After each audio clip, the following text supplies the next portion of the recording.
Evening everyone. So today we will discuss the second part of chapter 2 which is theory base of accounting. So हमने अपने पिछले class में 7 concepts clear किया था जो accounting के पॉइंट ऑफ व्यू से बहुत बेनिफिशियल है। तो आज हम डिस्कस करने वाले हैं 8th नंबर पॉइंट जो कि है मैचिंग कंसेप्ट। तो मैचिंग कंसेप्ट क्या होता है? मैचिंग कंसेप्ट में जो रेवेन्यू होता है बिजनेस का वो एक्सपेंसेस के साथ मैच किया जाता है। रेवेन्यू मतलब क्या होता है? रेवेन्यू मतलब वो हो गया जो बिजनेस जो पैसा कमाता है अपने डे टू डे जो सेलिंग करके और जो day to day operation activities करके, जैसे कि कुछ सामान बिक्री करके जो उन्होंने पैसा कमाया उसको रेवेन्यू बोलते हैं। फिर वही रेवेन्यू एक्सपेंसेस के साथ मैच होता है जो कि उस रेवेन्यू को अर्न करने के लिए किया गया। तो वही यहाँ पे लिखा हुआ है। मैचिंग कंसेप्ट में क्या होता है? Here revenue of the firm is matched with the expenses इनकर टू अर्न द रेवेन्यू। मतलब जो फर्म का रेवेन्यू होता है वो उसके एक्सपेंसेस के साथ मैच किया जाता है। फॉर एग्जांपल, जैसे कि आपके बिजनेस ने टोटल सेल किया 1 लाख रुपीज़, तो उसका टोटल सेल तो रेवेन्यू हो गया तो 1 लाख रुपीज़। और कॉस्ट ऑफ गुड्स सोल्ड मतलब वो गुड्स को सेल करने में कितना खर्चा लगा, 60,000 रुपीज़ खर्चा लगा। तो हम लोग जब प्रॉफिट निकाला रेवेन्यू माइनस एक्सपेंसेस मतलब ₹1 lakh minus ₹60,000 is equal to ₹40,000। तो मैचिंग कंसेप्ट में क्या होता है? हम लोग रेवेन्यू को एक्सपेंसेस के साथ कंपेयर करते हैं और जो आंसर निकलता है वो प्रॉफिट होता है। तो मैचिंग कंसेप्ट में ये होता है हम लोग को रेवेन्यू को एक्सपेंसेस के साथ कंपेयर करना पड़ता है। हमारा नेक्स्ट टॉपिक है एक्रूअल कंसेप्ट। तो एक्रूअल कंसेप्ट एक बहुत ही इंपॉर्टेंट कंसेप्ट है जो कि अकाउंटिंग में यूज होता है। अब ये कंसेप्ट एक्चुअली है क्या? तो इस कंसेप्ट में हम लोग क्या करते हैं? In accrual concept under which all the transactions taking place during a particular period are recorded irrespective of whether the same has been actually received or not। मतलब ये थोड़ा कॉम्प्लेक्स है तो समझना पड़ेगा अच्छे से। तो ये एग्जांपल के पॉइंट ऑफ व्यू से हम लोग समझेंगे। पकड़ लीजिए आपके बिजनेस ने गुड्स सोल्ड किया ऑन क्रेडिट में मार्च 2015 में। मतलब फाइनेंशियल ईयर था 2014 टू 2015। मतलब को फाइनेंशियल ईयर होता है जिस साल में हम लोग अपना रिकॉर्डिंग करते हैं, तो वो एक्चुअली 1 अप्रैल 2014 से लेके 31 मार्च 2015 तक होता है। तो पकड़ लीजिए हमने गुड्स सोल्ड किया मार्च 2015 में, मतलब फाइनेंशियल ईयर क्लोज होने से पहले, मतलब 1 अप्रैल 2014 से लेके 31 मार्च 2015 के बीच में, मतलब मार्च मंथ में हमने गुड्स क्रेडिट में सोल्ड किया और हमने उसका पेमेंट इमीडिएटली रिसीव नहीं किया क्योंकि हमने गुड्स क्रेडिट में सोल्ड किया। तो हमने 1 महीना बाद रिसीव किया, वो अप्रैल 2015 में रिसीव किया। तो फाइनेंशियल ईयर तो चेंज हो गया क्योंकि पहले तो 1 अप्रैल 2014 से 31 मार्च 2015 था, लेकिन अभी तो हम लोग ने पेमेंट अप्रैल में रिसीव किया। तो अप्रैल तो अभी ये नेक्स्ट फाइनेंशियल ईयर में चला गया जो कि 2015 टू 2016 में हो गया। तो सेम फाइनेंशियल ईयर में हम लोग ने रिसीव नहीं किया। तो एक्रूअल कंसेप्ट ये कहता है कि हम लोग पेमेंट कब रिसीव करेंगे वो मैटर नहीं करता, हम अपने ट्रांजेक्शन को उसी समय रिकॉर्ड कर लेंगे जब एक्रूड होगा, जब वो एक्चुअली ड्यू होगा। मतलब एक्रूअल कंसेप्ट ये कहता है कि हम लोग को बुक्स ऑफ अकाउंट्स में ट्रांजेक्शन मार्च 2015 को ही रिकॉर्ड कर देना है। कि मतलब हम लोग को अप्रैल में नहीं करना, हम लोग को मार्च में ही करना है। मतलब कि जब भी ट्रांजेक्शन होगा हम लोग को उस समय ही अपने बुक्स ऑफ अकाउंट्स में रिकॉर्ड कर देना है, पेमेंट चाहे कब भी रिसीव हो। जैसे जब भी ट्रांजेक्शन हुआ, जब भी हमने गुड्स क्रेडिट में सोल्ड किया, हम लोग को उसी समय रिकॉर्ड कर देना है। मैटर नहीं करता कि हमने पेमेंट रिसीव कर लिया या रिसीव नहीं कर लिया। तो यही कंसेप्ट बताता है। In this concept transaction record किया जाएगा पार्टिकुलर पीरियड में, मतलब उसी फाइनेंशियल ईयर में, irrespective of whether the same has been actually received और नॉट। रिसीव्ड हुआ कि नहीं हुआ वो मैटर नहीं करता, जब भी वो ट्रांजेक्शन होगा उसी समय वो रिकॉर्ड कर दिया जाएगा। हमारा नेक्स्ट इंपॉर्टेंट टॉपिक है फुल डिस्क्लोजर कंसेप्ट। अब फुल डिस्क्लोजर कंसेप्ट क्या होता है? फुल डिस्क्लोजर कंसेप्ट हमें ये बताता है कि जो भी इंफॉर्मेशन उसके यूजर्स के लिए यूजफुल है वो हम लोग को अकाउंटिंग से कन्वे करना पड़ेगा। मतलब कि हम लोग को वो सब इंफॉर्मेशन उसके यूजर्स को देना पड़ेगा जो कि उसके लिए बेनिफिशियल होगा। इसका मतलब ये नहीं कि हम अपना बिजनेस सीक्रेसी लीक कर दें। मतलब कोई चीज़ होते हैं जैसे सीक्रेट ऑफ सक्सेस, जैसे कि हमारे बिजनेस का सक्सेस होने का ये सीक्रेट है, लेकिन हम लोग ये सब चीज़ तो दूसरों को बता नहीं सकते ना, वरना उन लोग का बिजनेस हम लोग से आगे निकल जाएगा, फिर हम लोग का लॉस होने का चांसेस रहता है। तो इसलिए हम लोग को ये कंसेप्ट ये बताता है कि हम लोग को वही इंफॉर्मेशन डिस्क्लोज करना है जो कि यूजफुल हो उसके यूजर्स को, जो कि उतना ही करना है जितना उनके लिए यूजफुल हो। हम लोग को कोई बेकार की चीज़, इरिलेवेंट चीज़ हम लोग को एक्सप्रेस नहीं करना। तो एग्जाम्पल जैसे method follow for charging depreciation, method for valuation of inventory.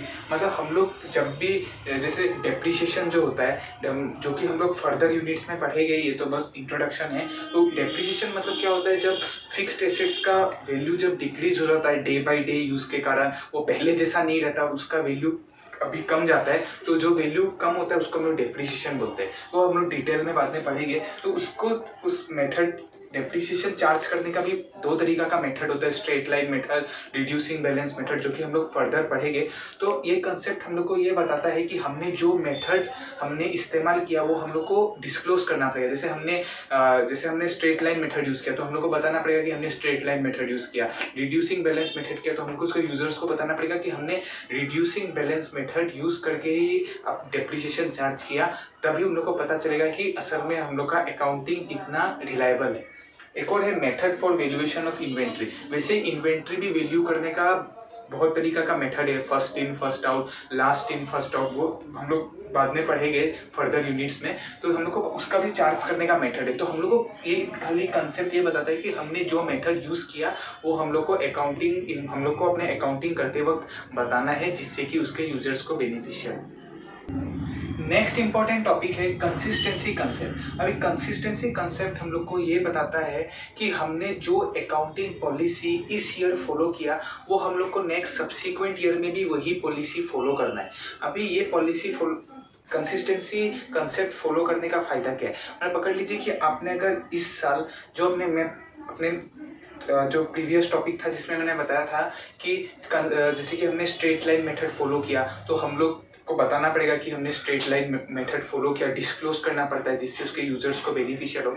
वैसे अगर हम लोग ने इस ईयर में पकड़ लीजिए स्ट्रेट लाइन मेथड फॉलो किया, तो कंसिस्टेंसी कंसेप्ट हम लोग को ये बताता है कि हम लोग को नेक्स्ट ईयर भी स्ट्रेट लाइन मेथड ही फॉलो करना है। एग्जाम्पल, अगर हम लोग ने इस year reducing balance method follow किया तो हम लोग को नेक्स्ट ईयर भी रिड्यूसिंग बैलेंस मेथड ही फॉलो करना पड़ेगा। तो ये सब कंसेप्ट जो बता रहा हूँ, straight line, reducing balance method, वो हम लोग फर्दर यूनिट्स में पूरे डिटेल में पढ़ेंगे। मैं अभी बस आपको पूरे टर्म्स बता दिया। तो हम लोग कंसिस्टेंसी कंसेप्ट, कंसिस्टेंसी वर्ड से हम लोग को यही पता चलता है कि जो चीज़ हम लोग अभी फॉलो कर रहे हैं वो हम लोग रेगुलरली फॉलो करते रहे। तो अगर हम लोग वही पॉलिसीज रेगुलरली फॉलो करेंगे तो उससे हम लोग का अकाउंटिंग इन्फॉर्मेशन बहुत इजीली कंपेरेबल होगा। पकड़ लीजिए इस ईयर में हम लोग ने ये कंसेप्ट फॉलो करके इतना प्रॉफिट किया, और नेक्स्ट ईयर में हम लोग ने सेम कंसेप्ट फॉलो करके इतना कुछ next given profit follow earn किया। तो हम लोग कंपेयर कर सकेंगे कि इस ईयर का प्रॉफिट ज़्यादा हुआ पिछले ईयर के प्रॉफिट से, या हम लोग ने जो नेक्स्ट ईयर का प्रॉफिट है वो ज़्यादा हुआ। इससे हम लोग कंपेयर कर सकते हैं कि हम लोग का प्रॉफिट या हम लोग का बिजनेस का पोजीशन कैसा है। हम लोग कंपैरिजन कर सकते हैं कि ये ईयर टू ईयर। लेकिन अगर हम लोग का मेथड जो है वो चेंज हो गया, पहले हम लोग ने इस ईयर में ये मेथड फॉलो किया, नेक्स्ट ईयर में ये मेथड फॉलो किया, तो हम लोग का कंपैरिजन इजी नहीं होगा, क्योंकि मेथड ही दोनों अलग अलग हो गया तो रिजल्ट भी वेरी कर सकते हैं। तो हम लोग को कंसिस्टेंसी कंसेप्ट ये बताता है कि हम लोग में जो पॉलिसी जो होते हैं वो हम लोग same year by year follow करते रहे, जिससे कंपेरिजन सब्सिक्वेंट ईयर्स में बहुत ईजी हो। लेकिन ये नहीं, ऐसे नहीं कि हम लोग यही अकाउंटिंग पॉलिसी में हम लोग स्टिक करें। हम लोग अपना अकाउंटिंग पॉलिसी चेंज भी कर सकते हैं डिपेंडिंग अपॉन दी एनवायरनमेंट। जो एनवायरनमेंट हम लोग का डिमांड करता है, जैसे कि एनवायरनमेंट हम लोग से मांगता है कि हम लोग की अपना पॉलिसी है वो थोड़ा चेंज करे, जिससे अकाउंटिंग और थोड़ा मतलब, क्योंकि अकाउंटिंग प्रोफेशनल्स जो होते हैं उन लोग हमेशा कोशिश करते हैं कि अकाउंटिंग का जो कंसेप्ट है वो डे बाय डे इम्प्रूव हो और प्रेजेंटेशन उतना ही अच्छा हो। तो अकाउंटिंग कंसिस्टेंसी कंसेप्ट जैसे कि हम लोग को बताता है कि हम लोग को सेम ही चीज़ बार बार फॉलो करना है, लेकिन हम लोग कभी चेंज भी कर सकते हैं डिपेंडिंग अपॉन दी सिचुएशन, कि हाँ ये कंसेप्ट अगर हम लोग ये मेथड फॉलो करते हैं तो हम लोग का रिजल्ट अच्छा होगा या मोर परफेक्ट अकाउंटिंग हो रहा है, तो हम लोग चेंजेस कर सकते हैं। लेकिन एज पर दिस कंसेप्ट हम लोग को सेम ही चीज़ रेगुलर इंटरवल्स में फॉलो करना। अभी जो हम लोग पढ़ने जा रहे हैं वो है कंजर्वेटिज्म और प्रूडेंस कंसेप्ट। अभी कंजर्वेटिज्म और प्रूडेंस कंसेप्ट जो होता है वो कि मतलब बहुत ही थोड़ा सा लेंथी है, मतलब आपको थोड़ा समझना पड़ेगा, थोड़ा कॉम्प्लेक्स है। अभी असल में ये कंसेप्ट क्या है, तो कंजर्वेटिज्म और प्रूडेंस कंसेप्ट हमें ये बताता है कि ऑल पॉसिबल और anticipated losses should be provided for and all unrealised gains should be ignored. इसका मतलब समझिएगा, जैसे ऑल पॉसिबल और anticipated losses should be provided for, मतलब कि हम लोग को लग रहा है कि हम लोग का इस ट्रांजेक्शन से लॉस होने का चांसेस है, कि हम लोग को लग रहा है ये लॉस हो भी सकता है, नहीं भी हो सकता है, हम लोग श्योर नहीं है, तो हम लोग को एज्यूम करना है कि हम लोग का लॉस हो गई। हम लोग को ये कंसेप्ट ये बताता है कि हम लोग को maximum value of expenses and maximum value of liabilities record करना है। हम लोग तो श्योर नहीं है कि हम लोग का इसमें लॉस हो भी सकता है, नहीं भी हो सकता है, लेकिन हम लोग को ये एज्यूम करना है कि हम लोग का ये ट्रांजेक्शन में लॉस होगा and all unrealised gains should be ignored. इसका ये ऑपोजिट हो गया, मतलब कि जैसे कि आपको लग रहा है कि इस ट्रांजेक्शन से मेरा गेन, मतलब मेरा इनकम हो भी सकता है और नहीं भी हो सकता है, आप श्योर नहीं है इसमें, मतलब थोड़ा डाउटफुल है कि हाँ ये पैसा देगा कि नहीं देगा, आप श्योर नहीं है, तो आपको एज्यूम करना है कि हम लोग को उससे पैसा नहीं मिलेगा। मतलब हम लोग को जो भी गेन या एसेट्स जो भी होता है, जो भी हम लोग का प्रॉफिट का चीज़ या हम लोग का काम का चीज़ हम लोग को लग रहा है कि हम लोग का फायदा हो सकता है, हम लोग को वो चीज़ इग्नोर करना है और हम लोग का जितना भी नुकसान होने का चांसेस है वो हम लोग को प्रोवाइड करना है। ये एग्जांपल से और क्लियर हो जाएगा, जैसे कि valuation of inventory at cost और market price whichever is lower. तो हम लोग को ये कंसेप्ट यहाँ पे अप्लाई हुआ कि हम लोग जो वैल्यूएशन ऑफ इन्वेंट्री होते हैं, जो हम लोग का स्टॉक होता है, जो हम लोग का सामान जो बिक्री नहीं होता, ओपनिंग स्टॉक, क्लोजिंग स्टॉक, जो कि हम लोग पढ़ेंगे बाद में डिटेल में, तो हम लोग को बताता है कि हम लोग उसको कॉस्ट प्राइस में भी वैल्यू कर सकते हैं और मार्केट प्राइस में भी वैल्यू कर सकते हैं। तो हम लोग को ये कंसेप्ट बताता है कि हम लोग को उसी प्राइस में वैल्यू करना है जो कि लोअर हो। ये कंजर्वेटिज्म अप्रोच है। एक और है providing provision for doubtful debts. Doubtful debts मतलब हमने जैसे किसी थर्ड पार्टी को हमने सामान क्रेडिट में बिक्री किया, मतलब उधार में बिक्री किया, हम लोग को फ्यूचर में हम अमाउंट रिसीव करेंगे, जो कि हमने जिसको उधार में दिया वो तो डेटर हो गया और हम लोग उनके लिए क्रेडिटर हो गया। तो हम लोग को ये बताता है कि providing provision for doubtful debts, ना हमने किसी को सामान क्रेडिट में या उधार में बिक्री किया, हम लोग श्योर नहीं है कि वो हमने जैसे कि उसने हम लोग को बोला कि मैं आपको 2 महीना का अंदर पैसा रिटर्न कर दूंगा, लेकिन 2 महीना हो गया, 2.5 महीना हो गया, 3 महीना हो गया, वो पैसा रिटर्न नहीं कर रहा। तो अभी आपको लग रहा है कि हाँ मुझको तो लग रहा है कि इससे तो मेरा अमाउंट रिसीव नहीं होगा, क्योंकि 2 महीना में भी नहीं दिया, 1 महीना भी नहीं दिया, दिनों दिन पेंडिंग होता जा रहा है। तब आप एक अकाउंट बनाते हैं प्रोविजंस फॉर डाउटफुल डेब्ट्स, मतलब इसमें आपको जो भी अमाउंट जो आपको लगता है कि आप रिसीव नहीं कर सकते अपने डेटर से, वो आप प्रोविजन बना के रख देते हैं डाउटफुल डेब्ट्स में, आप एज्यूम कर लेते हैं कि ये अमाउंट रिसीव नहीं होगा। तो ये तो कंजर्वेटिज्म कंसेप्ट का हिस्सा हुआ, हमने एज्यूम कर लिया कि हम लोग तो अमाउंट रिसीव नहीं करेंगे, यही मतलब क्योंकि एंटिसिपेटेड लॉस था, हम लोग एज्यूम कर लिया कि ये हम लोग का लॉस ही होगा और हम लोग को फ्यूचर में अमाउंट रिसीव नहीं होगा। तो कंजर्वेटिज्म अप्रोच इसी कंसेप्ट के ऊपर बेस है कि हम लोग को ऑल एंटिसिपेटेड लॉसेस जो भी है वो हम लोग को प्रोवाइड करना है जितना हो सके, और हम लोग को अनरियलाइज्ड गेन्स जो भी होता है वो सब इग्नोर करना है।